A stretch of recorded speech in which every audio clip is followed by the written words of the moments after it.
Let's look at where you can still rent around Seattle for $1,800 a month or less, specifically if you're looking for a studio. We'll move across the map a bit here.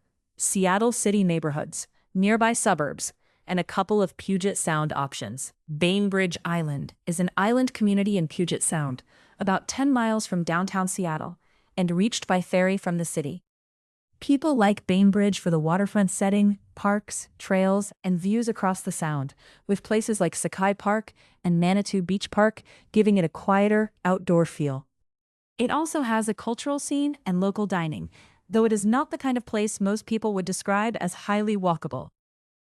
Walk Score puts it at 26. For the rent side, according to HUD's 2026 Fair Market Rents, a studio on Bainbridge Island runs about $1,800 a month. That is the unit type that fits the $1,800 budget here.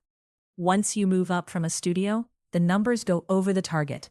A one-bedroom is about $1,870, a two-bedroom is about $2,460, and a three-bedroom is about $3,240 per HUD. Next is Georgetown, a Seattle city neighborhood about 4 miles south of downtown. Georgetown has a very different feel: industrial surroundings, old Seattle history, and a strong arts presence, with galleries, quirky shops, cultural venues, and a dining scene woven into the neighborhood. It sits near major transportation corridors and the Duwamish River area, and Walk Score rates it at 64, so some day-to-day errands can be done on foot, depending on the exact spot. According to HUD's 2026 Fair Market Rents, a studio in Georgetown runs about $1,800 a month. That's the unit type that fits this budget here.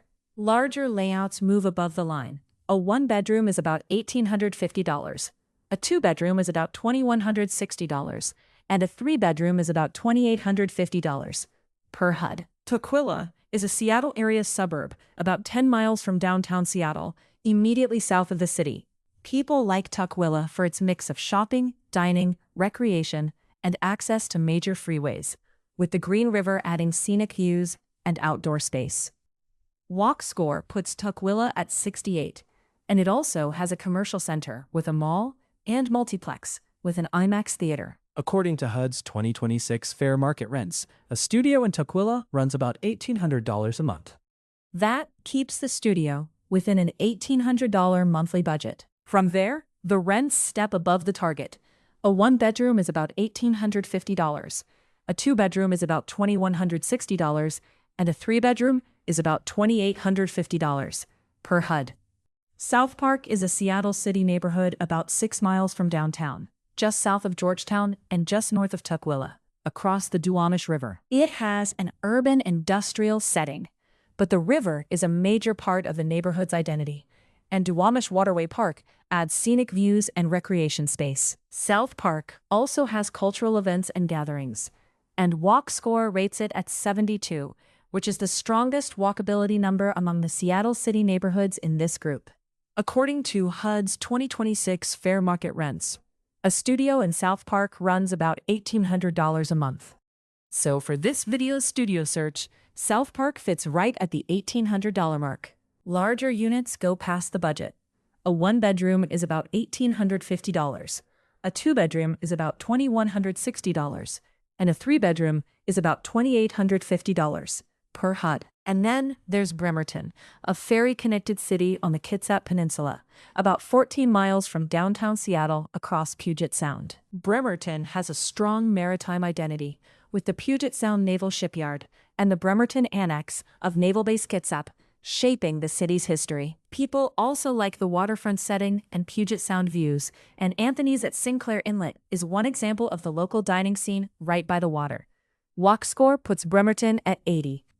Bremerton gives you the most room in this group, under $1,800. According to UND's 2026 Fair Market Rents, a studio runs about $1,270 a month, and a one-bedroom runs about $1,420 a month. The next step up goes over the target. A two-bedroom is about $1,860, and a three-bedroom is about $2,420 per HUD. So, to recap, the 5 Seattle area places where a studio comes in at $1,800 a month or less are Bainbridge Island, Georgetown, Tukwila, South Park, and Bremerton. The trade-off changes depending on the place. Island living and ferry access, industrial Seattle neighborhoods close to downtown, a South End suburb with shopping and river scenery, or a Kitsap waterfront city with lower studio rent than the others. If you were renting a studio for $1,800 or less, which one would you choose? Drop the neighborhood in the comments, and if you want more Seattle area housing breakdowns like this, stick around and subscribe.